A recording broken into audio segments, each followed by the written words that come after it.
BJP এবং সিপিএমও হাসপাতালের সুপারকে কাঠগড়ায় তুলেছে। যে খবরের দিকে আমরা নজর রেখেছিলাম বিরতির আগে, সে খবরে আমরা আবারও যাব, আপনাদের ছবি দেখাবো।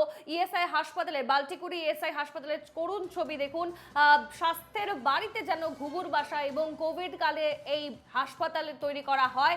বাল্টিকুড়ি ইএসআই হাসপাতালে দিন দুপুরে যেন এখন ডাকাতি চলছে, বিভিন্ন জায়গায় পড়ে রয়েছে ইলেকট্রনিক জিনিসপত্র। তার পাশাপাশি এই ঘটনা নিয়ে রীতিমতো রাজনৈতিক প্রতিক্রিয়াও আসছে। আমরা যাব সরাসরি আবারও আমাদের প্রতিনিধি অর্পণের কাছে। অর্পণ, আমরা যেমনটা দেখলাম যে এই ঘটনা নিয়ে রাজনৈতিক প্রতিক্রিয়া শুরু হয়ে গিয়েছে।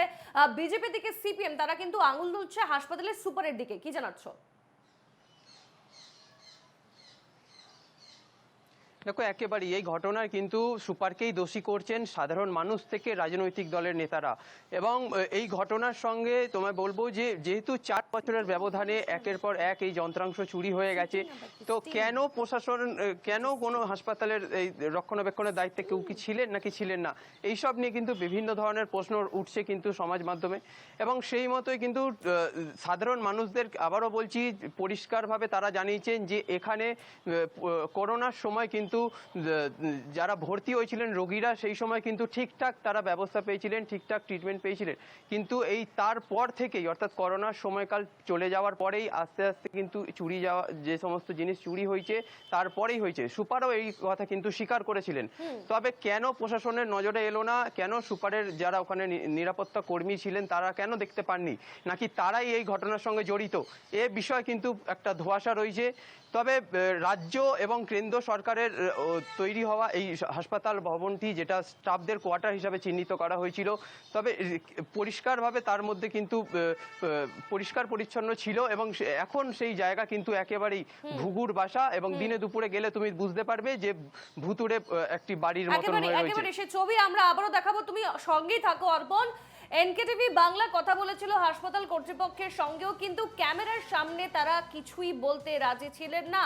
সাধারণ মানুষের কথা ভেবে আমরা করেছিলাম স্টিং অপারেশন, আর সেখানে কি উঠে এসেছে আপনাদের সেই ছবি দেখাচ্ছি। দেখুন, আমাদের প্রতিনিধি ঢুকছিলেন বাল্টিকুড়ি হাসপাতালের সুপারের কেবিনে, এবং সুপার নীলাঞ্জন সেনের সঙ্গেই সেখানে তখন বসে রয়েছেন হাসপাতালের কিছু সিনিয়র কর্মী। দেখুন সেই ছবি, এবং এসআই হাসপাতালের সুপারের রুমের ছবি আপনাদের দেখাচ্ছি। নতুন বিল্ডিং এর সাথে কোয়ার্টারগুলো নতুন তৈরি হয়েছিল।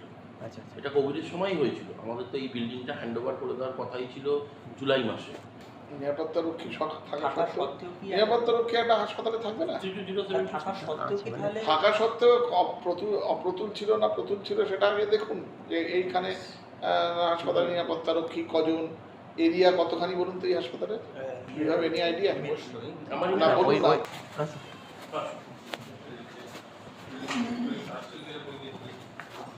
এখানে সই করুন, এগুলো কি ডিওনাইজ হয়েছে জল, 14 তলাতে যত ওটা তো কোয়ার্টার তৈরি হয়েছিল।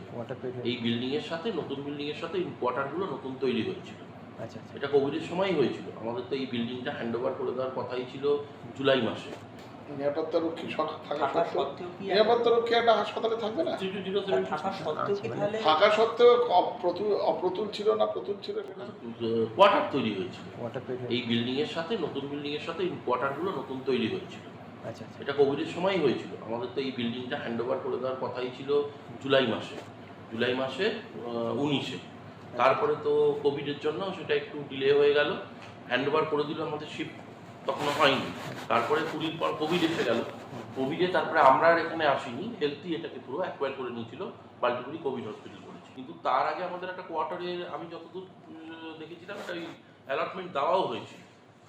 তারপরে আর সেটা হয়নি, কেন আমরা তখন যেহেতু পুরো কোভিডে হেলথ নিয়ে নিল, আমাদের ইএসআই স্টাফদের বিভিন্ন হসপিটালে ছড়িয়ে দিয়েছিল, তখন পুরোটাই হেলথ নিয়ে এই বিল্ডিংগুলোকে চালাতো।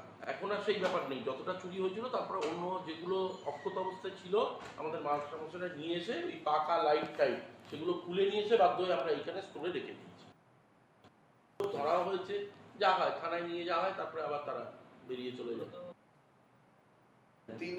তিনবার এখানে মানে অপারেশন হয়েছে, রাত 1টার সময় পুলিশ ঘিরে ফেলে অ্যারেস্ট করে নিয়ে গেছে, ঠিক আছে? এবার সেইটা আপনাকে থানা ডিটেলস দিতে পারবে, তারা কোন এলাকার ছিল লোকাল থানায় নিয়ে গেছে। রাত 1টার সময় পুরো ঘিরে ফেলে ভেতরে ঢুকেছে, আওয়াজ পেয়েছে, পুলিশ এসছে, আমার সময় 3বার। তো এইভাবে সেই রেকর্ড পুলিশের কাছে আছে, অ্যারেস্ট করে তাদের মেডিকেল করালো, হাওড়া হাসপাতাল থেকে করে নিয়ে গেল। আলটিমেটলি সেগুলোর কী ফেট হচ্ছে সেগুলো তার আমরা জানতে পারছি না, সে থানায় বলতে পারবে, কিন্তু এরকম হয়েছে। নিরাপত্তারক্ষী বাইরেটাই ইয়ে করে, ওটা তো পুরো আন্ডার লক অ্যান্ড কি ছিল, তলায় একদম চেন দিয়ে ইয়ে করে ওইভাবে তালা দেওয়া থাকে।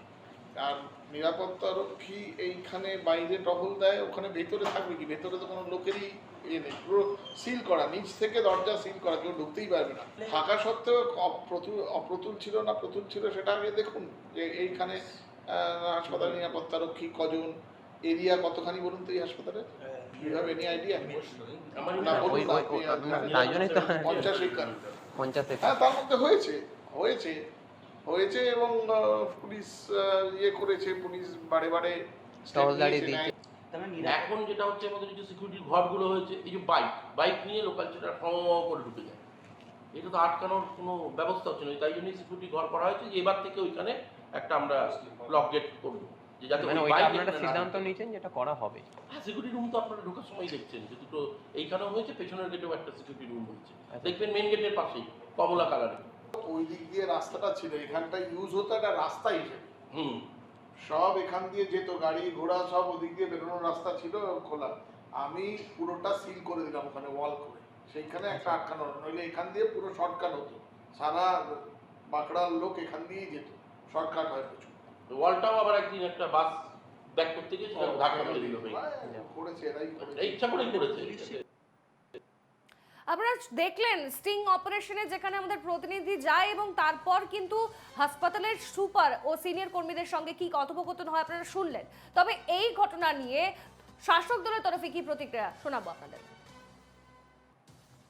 নিরাপত্তারক্ষী এবার এই যে সরকারি পয়সা কোটি কোটি টাকা খরচ হয়ে যে একটা সুপার চেষ্টা করে, তবুও আপনারা যখন বলছেন আমি নিজেও সুপারের সঙ্গে কথা বলবো এবং সুপার যাতে দেখভাল করতে পারে সে ব্যবস্থা আমরা করব। ওখানে যে অসামাজিক কাজকর্ম হচ্ছে, যেভাবে ওই বিল্ডিংয়ে বসে নানা রকম কুকীর্তি ঘটনা ঘটছে, একটু খোঁজ নিয়ে দেখুন। ওখানে বিজেপির মাতব্বর যিনি দীর্ঘদিন আগে আমাদের তৃণমূল করতো, যদিও এখন বর্তমানে যিনি বিজেপি করেন ওইখানে মাতব্বর, ওইখানে সেই মাতব্বরের সাঙ্গপাঙ্গরা এইসব কাণ্ড করছে। আমি প্রশাসনকে জানাবো, প্রশাসনকে জানিয়ে এর উপযুক্ত ব্যবস্থা আমরা গ্রহণ করব।